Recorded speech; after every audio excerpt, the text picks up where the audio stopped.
네, 90여일 앞으로 다가온 총선을 전망하는 시간 총선 배틀. 오늘은 국민의힘 홍석준, 더불어민주당 송재호 의원과 함께합니다. 어서 오십시오. 안녕하십니까. 네, 안녕하십니까. 네, 먼저 더불어민주당 얘기부터 해보겠습니다. 지난 2일에 부산에서 흉기 피습을 당한 이재명 대표 오늘 서울대병원에서 퇴원을 했습니다. 이 대표의 발언 듣고 대담 시작하겠습니다. 국민 여러분께서 살려주셨습니다. 우리 국민 여러분께서 살려주신 목숨이라 앞으로 남은 생도 오로지 국민들을 위해서만 살겠습니다.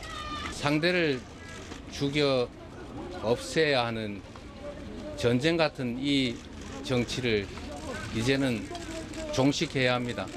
그리고 각별하게 우리 부산 시민 여러분, 그리고 생사가 갈리는 그 위급한 상황에서 적절하고도 신속한 응급 조치로 제 목숨을 구해주신 부산의 소방, 경찰, 그리고 부산대 의료진 여러분께 각별한 감사의 말씀을 전합니다. 네, 보신 대로 이재명 대표가 흉기 피습을 당한 지 8일 만에 퇴원을 했습니다.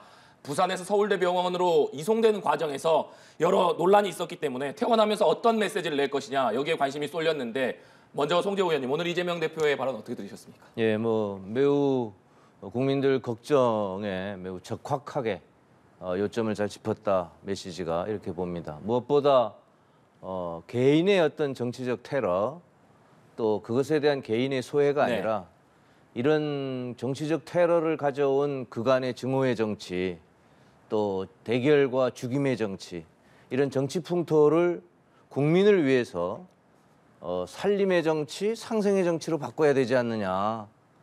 그것을 위해서 당신이 이제 남은 여생을 죽었다 생각하고 살아난 거라 생각하고 남은 여생을 상생의 정치, 살림의 정치에 바치겠다.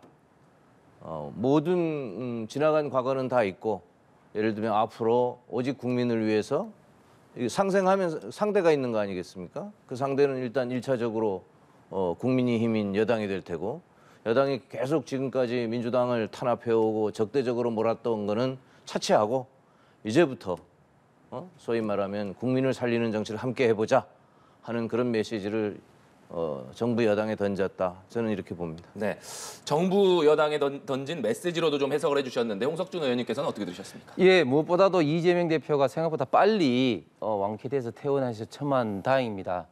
사실 연초에 이재명 대표 피습으로 인해서 많은 국민들, 특히 저 같은 또 정치인들은 또 새로운 각도에서 많이 좀 놀랐는데 빨리 회복하셔서 다행이고 좀 전에 말씀하신 것처럼 이런 어떤 지금 대한민국에 있는 불행한 양극단의 이런 정치를 좀 해소하는 데 노력하겠다, 국민을 위해서 하겠다 이런 말씀은 대단히 바람직한 말씀이고 좀 그렇게 말씀대로 좀 행동이 이재명 대표와 좀 민주당이 좀 했으면 좋겠다는 생각이고 또 부산의 의료진과 시민들에 대해서 언급을 하신 것은 어떻게 보면 부산대병원에서 서울대병원으로 전원하면서 여러 가지 좀 말썽 내지는 비판이 좀 많았었는데 그런 데 대한 어떤 멘트인 것 같은데 또 어떻게 보면 또 정성호 의원의 좀 좋은 대로 하신 또 말씀이 아닌가 좀 그런 또 생각도 듭니다. 네, 홍석준 의원께서 지금 정성호 의원 얘기를 해주셨는데 죄송합니다. 그렇지 않아도 이재명 대표와 정성호 의원이 나눈 문자 메시지가 카메라에 포착이 됐습니다. 이 사진 보면서 얘기를 좀 나눠보겠습니다. 정 의원이 이 대표에게 부산대병원에서 응급조치를 잘 해주셔서 수술을 잘 받았다고 하고 부산 의료진들에게 감사 인사를 먼저 꼭 해야겠다 이렇게 얘기를 했고 또 다른 메시지도 내용도 좀 주목을 받았는데 한 지역 정치인 여성 비서에게 성희롱성 발언을 했다는 보도가 나오면서 논란이 된 현근택 민주연구원 부원장에 대해서 이 대표가 어느 정도로 할까요? 이렇게 징계 수위를 물었고 정 의원이 당직 자격 정지는 돼야 되지 않나 공관이 컷오프 대상이다 이렇게 답을 했습니다. 그러니까 이 대표가 너무 심한 것 아닐까요? 이렇게 답을 했고 정 의원은 그러면 엄중 경고, 큰 의미는 없다 이렇게 답을 했는데 당내에서도 어제 문자 메시지 내용이 공개된 이후에 반응이 좀 엇갈리고 있습니다. 이원욱 의원 오늘 민주당을 탈당하기는 했습니다만 앞서 언론 인터뷰에서 당의 윤리감찰 시스템이 분명히 존재하고 있는데도 불구하고 측근 의원과 당대표가 둘이서 징계 수위까지 논의한다는 거는 공당으로서 있을 수 없는 얘기다. 이원욱 의원은 이렇게 비판을 했고 민주당 홍익표 원내대표는 중진 의원 한 분에게 의견을 물어본 것일 뿐이다. 의견을 수렴하는 과정이라고 생각한다. 이렇게 상반된 입장을 보였습니다. 송재호 의원님. 아무래도 정성호 의원이 친명계 좌장으로 좀 꼽히다 보니까 이재명 대표와 두 분이 친하다는 건 알고 있습니다만 어떤 징계를 놓고 이런 문자 메시지를 주고받은 것을 놓고 여러 해석이 나오지 않습니까? 어떻게 보십니까? 뭐 여러 해석을 하는 거야 뭐 그럴 수 있고요. 한번 생각해 보세요. 이게 현근택 변호사가 이야기한 게 이게 성희롱이라면 이건 매우 총선 앞두고 심각한 거잖아요. 이건 거의 뭐 총선의 판세를 좌우할 만한 매우 진중하고 심각한 사안인데 네. 아무리 병상에 계셔도 이거에 대해서 이걸 어떻게 대처해야 하는 게 대표의 가장 큰 고민일 테고 그러면 정무적으로나 또 이렇게 상의하는 대상에 대해서 잘하는 대상에 대해서 이걸 어떻게 하면 좋은지에 대해서 의논하고 그 메시지를 좀 듣고 의사결정이라든가 상황에 참고하는 건 매우 당연하고요. 네. 다만 그 이재명 대표의 그 정치 스타일을 모르시는 분들은 이게 굉장히 의아할 수 있어요. 아니 그런 중요한 문제를 그런 문자로 그렇게 왔다 갔다 하냐 이렇게 할 수 있는데 이재명 대표가 스타일이 그 이렇게 문자나 톡을 하는 걸 굉장히 좋아합니다. 예를 들면 제가 이제 민주당 국가균형발전위원장을 맡고 있는데 김포가 서울에 편입되는 문제가 한창 주제일 때 이슈일 때 이런 때는 저한테 실제 이게 주거든요. 네. 또 이게 이분이 듣기가 꼭 무슨 9시 전에 하거나 이러지 않아요. 막 밤늦게도 하고.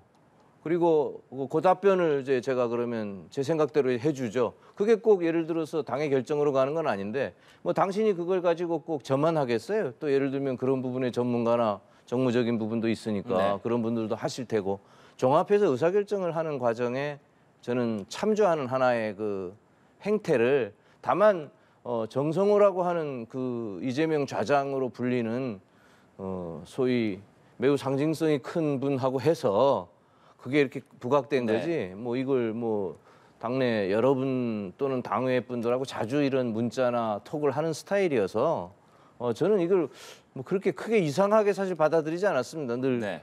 그렇게 했구나. 이거와 별도로 이제 민주당이 공식적인 조치를 지금 하고 있느냐 안 하느냐가 사실 중요한 겁니다. 실제는 민주당을 보면 일단 성희롱성이기 때문에 이게 성희롱이 어느 정도까지 희롱인지에 대한 객관적 판단이 있어야 하니 윤리감찰을 해야 되고요. 윤리위원회가 있으니까. 또 오늘 보면은 민주당의 여성위원회가 엄정한 조사를 하고 처벌을 해라.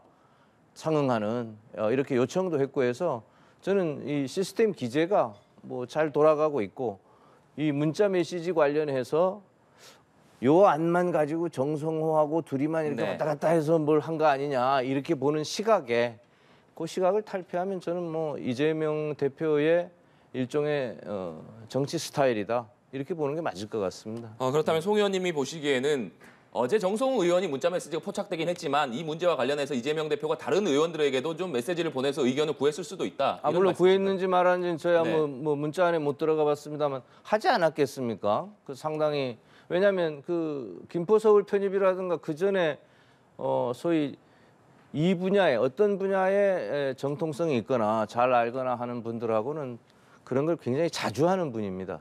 굉장히 많이 하시는 네. 분이고 또 굉장히 그 일반 유권자나 정치에 관심 있는 분들은 좀 의아하게 생각할지 모르는데 이게 문자를 주고 이러면 바로바로 답신을 하세요. 스타일 자체가.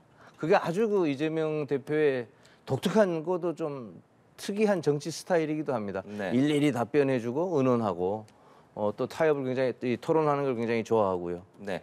송재호 의원님 말씀으로는 정성호 의원이 사진 찍혔지만 다른 의원하고도 좀 뭐 주고받을 수 있다 이런 말씀이신데 사실은 뭐 정성호 의원이 일단 찍혔기 때문에 친명계 좌장으로도 좀 알려져 있고 홍석준 의원님께서는 어떻게 보십니까? 저는 정성호 의원 문자 메시지를 보고 두 가지를 느꼈는데 첫 번째는 정성호 의원이 어느 정도 민주당 내에서 영향력이 있는 분인 것은 이제 다들 뭐 친명계의 좌장이다 이런 어떤 타이틀도 있는 것처럼 알고 있었는데 생각보다 그 영향이 굉장히 세구나 하는 걸 느꼈습니다.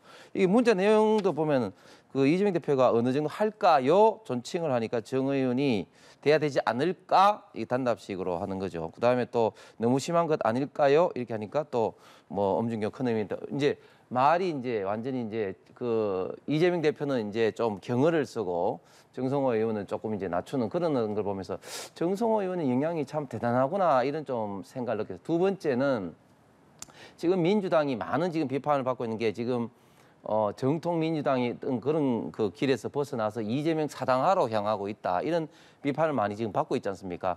그 이재명 사당화의 저는 단적인 어떤 증거가 이 문자 메시지라고 봅니다. 원래 이런 어떤 문제가 되는 사안이 벌어졌을 때 현근택 부원장 같은 경우 여성 희롱성이 발언이 터져서 뭐 너네 부부냐 이렇게 해서 굉장히 많은 비판을 지금 받고 있지 않습니까? 그런 것 때문에 이제 염려해서 이재명 대표가 정성호 의원한테 문자 메시지를 보낸 것 같은데 사실은 이 문자 메시지를 보내기 이전에 이제 이미 공당이라면은 대표로서 윤리감찰원에 지시를 해서 거기서 오는 이제 보고를 받는 그런 절차를 해야 되는데 이미 어느 정도로 징계 수위를 할 것인지에 대해서 대표가 정하기 위해서 정성호 의원한테 물어본 거고 뭐 송교 의원이 다른 사람한테 물어볼 수도 있겠는데 그건 뭐 저는 모르겠습니다. 그래 어쨌든 윤리감찰원이라는 공식적인 기구에서 어떤 결론을 내리기 전에 네. 이제 이재명 당 대표가 결정을 해버리는 지금 현재 이런 민주당의 모습을 지금 보이고 있는 것이 이 그 문자 메시지 드러났다. 그래서 지금 민주당 의원들이 보면은 이제 용비어 청구가 아니라 이제 이재명 대표에 대해서 많은 의원들이 명비어 청구를 지금 하고 있죠. 어제도 이제 많은 의원들이 불사조니 또 그 김구 선생이라든지 여운현 선생 일의 초유의 어떤 석경 사건이라든지 뭐 그런 식으로 명비어 청구를 부르는 게 결국은 이런 이재명 대표의 절대적인 당의 영향력 그리고 지금 현재 어떤 공천 국민에서 일어나는 어떤 그런 어떤 결과물이다 하면서 이런 어떤 것들이 사실은 이재명 대표에 대한 어떤 반발하는 어떤 그런 어떤 세력에 대해서는 당내에 아주 정확한 증거가 돼버렸다고 생각합니다. 네, 홍석준 의원께서는 윤리감찰원에서 어떤 결과를 내기도 전에 이재명 대표가 미리 중계 수위를 좀 결정한 것 아니냐 이런 비판을 해주셨습니다. 어떻게 보십니까? 아이, 그건 그렇지 않죠. 윤리감찰위원회가 하는 활동이나 이것과 관련된 당의 기구가 하는 거는 그렇게 공식적으로 하는 거고요. 네. 그러나 이 윤리감찰위원회 이 일을 한다고 당대표가 그러면 그 일의 심각성이나 이런 걸 모른 척하고 그 윤리감찰의 결과가 올 때 그거 보고서야 그러면 이 결과가 윤리감찰이야 이렇게 이야기하니 정성호 의원님은 어떻게 생각하세요? 이렇게 할 수 없는 거 아니에요? 상식적으로.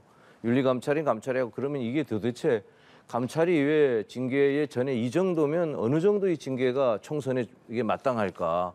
예를 들어서 성희롱에 대해서 윤리감찰위가 이거 본의 아니 뭐 그렇게 성희롱적인 것 같지도 않고 또 예를 들면 그 당사자가 용서도 하고 뭐 이러니 이 정도면 되겠습니다 했는데 그게 국민의 요구에 맞지 않을 때는 당대표로서 윤리감찰위에게 다시 요구할 수 있는 겁니다.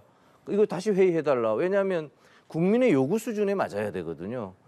그 국민의 요구 수준이 어느 정도일까를 국민에게 물어볼 수 없으니까 다선 의원인 또 가까운 정성호 그 의원께 내가 물어본 거다, 여쭤본 거고 그럼 정성호 의원이 이거는 컷오프해야 된다. 이게 국민이 엄중해야 된다. 이런 당신의 의견을 주신 거잖아요. 그리고 그게 꼭 물론 지금 공개된 게 정성호 의원뿐이니까 정성호 의원만 공개했지만 제 개인적으로는 이 대표께서 두세 분 더 여쭤봤을 것이다. 그리고 종합적인 판단을 본인이 가지고 있어야죠. 당연히 당대표라면. 다만 이거를 예를 들어 당대표가 정성호 의원의 그거 듣고 윤리감찰이 소집하세요. 윤리감찰위에다가 예를 들면 누구 어느 위원장에게 이건 내 뜻이 대표의 뜻이니까 이 정도로 처벌해 주세요. 이랬다면 이거야 이재명 사당하고 명비어 청가를 불러서 맞는데 저는 그렇다고 보지 않습니다. 네. 이런 가운데 비명계 모임인 원칙과 상식 의원들이 오늘 오전에 기자회견을 열고 민주당 탈당을 선언을 했습니다. 발언부터 좀 듣고 오시겠습니다. 윤석열 정권의 독선과 독주, 무능과 무책임을 심판해야 합니다. 그러나 지금 이재명 체제로는 윤 정권을 심판하지 못합니다. 우리는 방탄정당, 패권정당, 팬덤정당에서 벗어나자고 호소했습니다. 하지만 거부당했습니다. 세상을 바꾸는 정치로 가기 위한 개혁 대연합, 미래 대연합을 제안합니다. 자기 기득권을 내려놓을 각오가 되어 있다면 모든 세력과 연대하고 연합할 것입니다. 네, 원칙과 상식 의원 모두 4명이었는데 여기서 윤영찬 의원을 빼고 이원욱, 김종민, 조홍천 의원이 오늘 민주당 탈당을 했습니다. 일단 오늘 3명이 민주당을 탈당한 것 홍석준 의원님께서는 어떻게 보셨습니까? 예, 이미 그 예고를 벌써 오래전부터 했죠. 원래 원칙 상식은 작년 연말 탈당하기로 했는데 이재명 대표의 피습 때문에 조금 늦춰진 것 같고 그런 것을 이제 결국은 이제 발표를 한 건데 참 재미있는 거는 저희 당의 천하용인으로 불렸던 4분도 이제 용이라고 불렸던 김용태 네. 의원이 빠져서 3사람이 탈당을 했는데 원칙과 상식도 윤영찬 의원이 빠지고 이제 3분이 이제 탈당을 했습니다. 그래서 저는 저 3분들의 참 이 시도가 참 어려운 결정 아니겠습니까? 몸을 담고 있는 정당에서 탈당을 해서 새로운 어떤 정치, 어떤 양 진영에 있는 정치에서 벗어나서 국민을 위한 어떤 새로운 어떤 모습을 보이기 위한 어떤 큰 결심을 한 건데 그런 어떤 결심이 저는 뭐 한국 정치 전체적으로 봐서는 좀 잘 됐으면 좋겠고 윤영찬 의원이 빠진 게 또 공교롭게도 지금 현근택 그 부원장이 지금 윤영찬 의원의 지금 지역구를 노리고 있으면서 막 수박이다 하면서 프랭카드도 많이 붙이고 해서 현근택 의원의 어떤 공천을 제가 생각할 때는 받을 가능성이 이제 많이 보여졌는데 지금 이 정성호 의원과 이재명 대표의 문자 메시지가 네. 지금 공개되면서 이거를 이제 징계를 더 세게 안 할 수가 없는 그런 어떤 상황이 벌어졌고 뭐 그것 때문에 윤영찬 의원이 탈당을 결국은 이제 하려고 하다가 당이 잔류한 그 같은 어떤 모습으로 좀 보이는 것 같은데 어쨌든 4분의 지금까지 좀 행보가 앞으로 어떤 민주당의 변화, 한국 정치의 변화에 있어서 좀 긍정적인 어떤 요소가 됐으면 좋겠습니다. 네. 송재 의원님께서는 윤영찬 의원도 당초 같이 탈당을 하지 않겠느냐 이런 관측이 있었는데 막판에 좀 뜻을 바꿨다고 합니다. 그 배경을 뭐라고 보시는지 궁금하고 또 지금 원칙과 상식 의원들이 탈당을 하면서 기득권을 내려놓을 각오가 있다면 모든 세력과 연대하겠다 이렇게 밝히지 않았습니까? 이건 어떤 의미라고 들으셨습니까? 그러니까 저는 윤영찬 의원께서 탈당을 안 하는 게 좀 사실 의아합니다. 당연히 하는 게 맞고 만약에 탈당을 안 한다면 오늘 기자회견장에 같이 나오셔서 국민들께 이야기하는 거잖아요. 저는 이러이러한 이유로 당에 남습니다. 이렇게 말씀을 하는 게 맞죠. 그 페북에다가 이렇게 한 줄 올릴 게 아니고. 그리고 뭐 차마 그렇겠습니까만 지금 그 선거구의 경쟁자가 현근택 변호사인데 현근택 변호사가 기스가 나니까 공천에서는 컷오프 되면 탈락할 것이고 그러니 나에게 기회가 있어서 나는 남겠다. 이런 거라면 그러면 앞에 탈당한 3분도 공천 안 주니까 탈당한다 이렇게 되는 거잖아요. 그러니까 그거는 아니지 않을 거예요. 네. 그런 오해가 사실 있잖아요. 일부 언론에서 그렇게 쓰기도 하고. 그러면 본인이 당당하게 저는 오늘 기자회견에 같이 나와서 이 3분은 이런 뜻으로 가고 저는 사실 왜 남아있느냐 같이 가기로 했는데 대의와 명분이 이래서 지금 남아있기로 했다. 이렇게 말씀하는 게 저는 맞다고 보고요. 그래서 참으로 좀 안타까운, 네. 좀 안타까운 정치인으로서는 좀 안타까운 일이라고 생각을 하고 3분이 이제 탈당을 했는데 저는 그렇게 생각해요. 물론 비대위를 구성하라, 뭐 이렇게 바꾸라, 바꾸지 않으면 탈당하겠다 해서 예고된 길을 갔는데 이게 개인 국회의원이 아니잖아요. 국회의원은요 개인이기 전에 국민의 대표입니다. 그러면 민주당을 좋아하거나 꼭 예를 들어서 개딸이라든가 강성 당원만 있는 게 아니에요. 민주당에 민주당을 좋아하는 많은 분들한테 여쭤봐야죠. 안 그러면 중도에 있는 분이라도 이럴 경우에 어떻게 하는 게 맞습니까? 저도 많이 여쭤보는데 여쭤본 대다수는요 힘들더라도 당에 남아서 계속 해라. 그게 그 국회의원이 할 일이다 이거예요. 저는 그런 국민의 뜻은 외면하고 비대위다 뭐다 이렇게 요구해서 민주당이 그것에 안 들어주니까 나는 내 갈 길을 간다. 이거는 어디 저 사춘기 때나 하는 거잖아요. 이게 어디 이렇게 그분들 연세에 그런 정치적 그 소위 숙성된 성숙된 분들이 하실 일은 아니라고 보고 3분이 나가서 이제 딴 살림을 차렸으니까 지금 있는 이준석 뭐 당 또 무슨 이낙연 뭐 내일 모르겠습니다만 탈당하면 신당한다 그러니까 뭐 그 당 뭐 금태섭 양장자 있는 당 그 중에 어느 하나에 들어가겠어요? 그렇게 들어가는 것보다 자기들도 당 하나 만들어서 그렇게 여러 개 포진해 놓는 게 차후에 파일을 만들거나 협상력을 높이는 데 좋겠죠. 그렇게 해서 저는 새로운 당을 하나 만들려고 할 거라고 봅니다. 네. 지금 말씀해 주신 대로 이 원칙과 상식 3명의 의원들이 탈당을 해서 신당을 좀 만들 것이다 이렇게 전망을 해주셨는데 아무래도 이제 민주당을 탈당했기 때문에 앞으로 이재명 대표의 민주당에 대해서 더욱 강한 비판을 좀 내놓을 것이 확실하게 좀 전망이 되는데 그렇다면 앞으로 윤영찬 의원은 좀 어떻게 당내에서 행보를 하리라고 예상을 하십니까? 그래서 아마 그 공천 문제 때문이 아니라 대의 명분을 가지고 당에 남았다면 혹시 또 더 탈당할 세력들을 모아서 당에서 그렇게 해서 또 그걸 모으는 어떤 마중물 역할을 하려고 당에 남았나? 근데 이럴 때 무슨 이진 탈당 세력이 있고 삼진 탈당 세력이 이렇지 않거든요. 저는 이 무슨 세 분의 탈당이 더 추가적인 탈당으로 이어지려고 보지도 않고 윤영찬 의원이 또 그런 역할을 할 것 같지도 않고 저는 뭐 그건 지켜봐야 되겠습니다만 그렇게 흘러가리라고 봅니다. 네. 앞서 송 의원님께서 잠시 언급해 주셨지만 이낙연 전 대표도 내일 탈당을 예고한 상태입니다. 이낙연 전 대표가 민주당을 탈당하면서 과연 어떤 발언을 내놓을 것인지 그리고 탈당한 이후에 과연 어떤 정치적 행보를 가져갈 것인지 앞서서 이낙연 전 대표와 원칙과 상식 의원들이 함께 할 수도 있을 가능성을 좀 내비쳤습니다만 홍석준 네. 의원님께서는 이낙연 전 대표 앞으로 어떤 행보를 좀 보이리라고 보십니까? 예, 일단 그 이낙연 대표가 민주당에서 탈당하는 이유가 이제 본인이 계속 밝혔듯이 이제 어떤 그 진짜 나락으로 떨어진 어떤 도덕성 그리고 민주적 어떤 다양성이라는 민주당 전통적인 이런 어떤 자산을 잃어버린 어떤 그 때문에 이제 탈당을 한다고 말씀을 하셨기 때문에 그런 어떤 두 가지 원조 정통 어떤 민주당의 어떤 이념을 최대한 좀 살리기 위해서 어떤 제 세력을 좀 모으는데 일단은 노력을 하지 않을까. 어제 또 국회에서 양행자 의원 출판 기념회 때 이준석 대표라든지 김태섭 양행 의원하고 만났습니다만은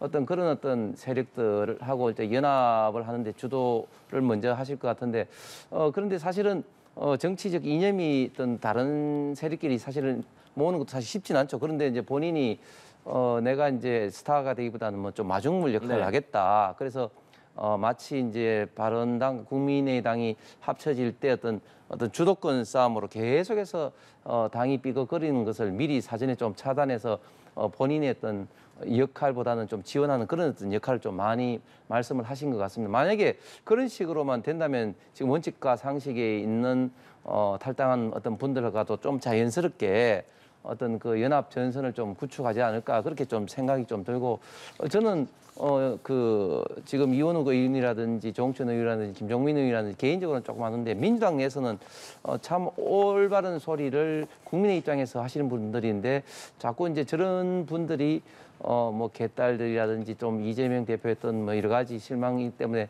탈당하고 난 다음에 결국은 또 민주당은 어떻게 될까 더 어떻게 되면 보면은 좀 개딸들 소위 말하는 친명 강성 세력에 휘둘리는 그런 당으로 더 좀 전락하는 모습을 보여주지 않을까 좀 그런 점이 좀 우려가 됩니다. 네. 송재호 의원님께서는 이낙연 전 대표가 내일 실제로 탈당을 한다면 좀 어떤 얘기를 하리라고 보시는지 궁금하고 두 번째로 앞서 홍석준 의원께서도 말씀해 주신 대로 이낙연 전 대표가 마중물 역할을 하겠다 이런 얘기를 했기 때문에 그렇다면 민주당을 탈당한 이낙연 전 대표는 앞으로 어떤 행보를 할 것이냐 어떻게 전망하십니까? 그러니까 당을 나가서는 안 될 뿐이잖아요. 실은 그 민주당과 함께 해온 세월이 얼마고 또 민주당이라고 하는 그 바탕이 있기에 오늘이 있는 분인데 그 당을 버리고 가는 거 아닙니까? 그럼 그 행위에 대해서 국민에게 첫 설명을 하겠죠. 내가 이렇게 정말 당에 잘 해보려고 했는데 당이 나를 안 받아줘서 간다. 그렇게 이야기를 할 텐데 그거야말로 좀 제가 볼 땐 말도 안 되는. 아니, 당이 안 받아준다고 당을 떠나면 됩니까? 당에 남아서 계속 받아주도록 하는 게 같은 가족의 도리죠. 마음에 안 든다고 뭐 호적을 파서 가는 거하고 똑같은 건데 자식이. 그다음에 그렇게 나가면 당연히 1당, 2당을 다 욕하겠죠.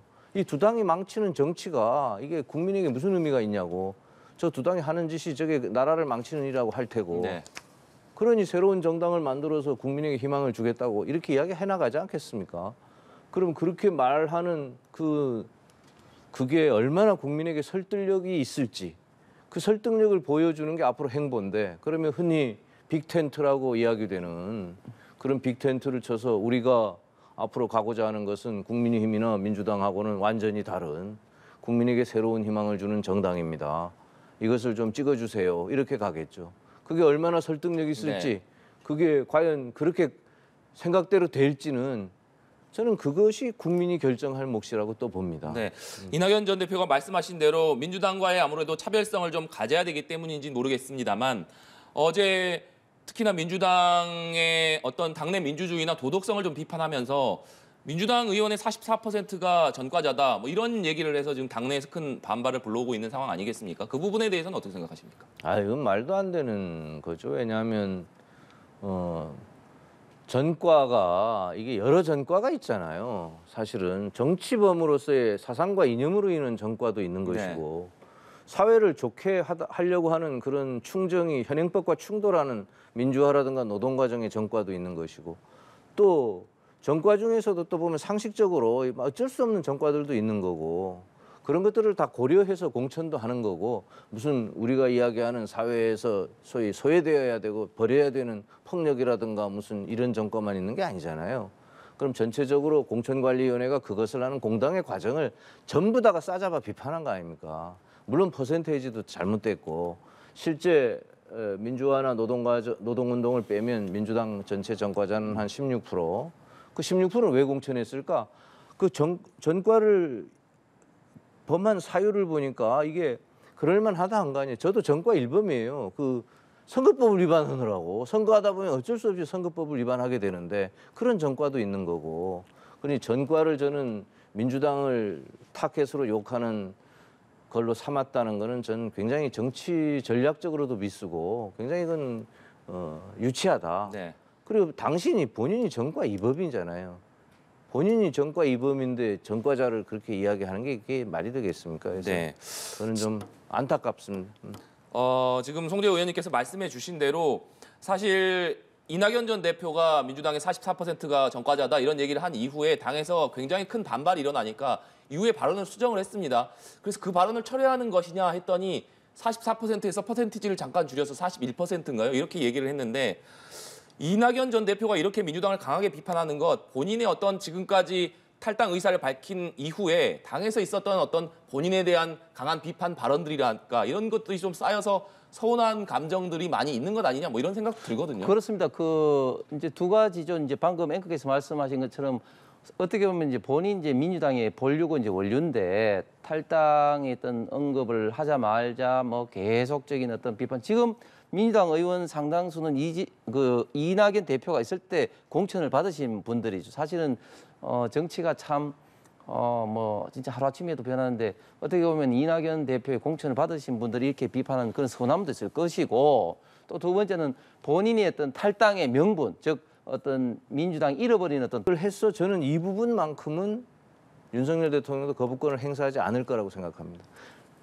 왜냐하면 국민의힘 내에서도 사실은 이건 같이 해야 된다는 의견이 굉장히 있어요. 네, 알겠습니다. 오늘 두 분 말씀은 여기까지 듣도록 하겠습니다. 지금까지 국민의힘 홍석준, 더불어민주당 송재호 의원과 함께했습니다. 오늘 말씀 고맙습니다. 감사합니다. 고맙습니다.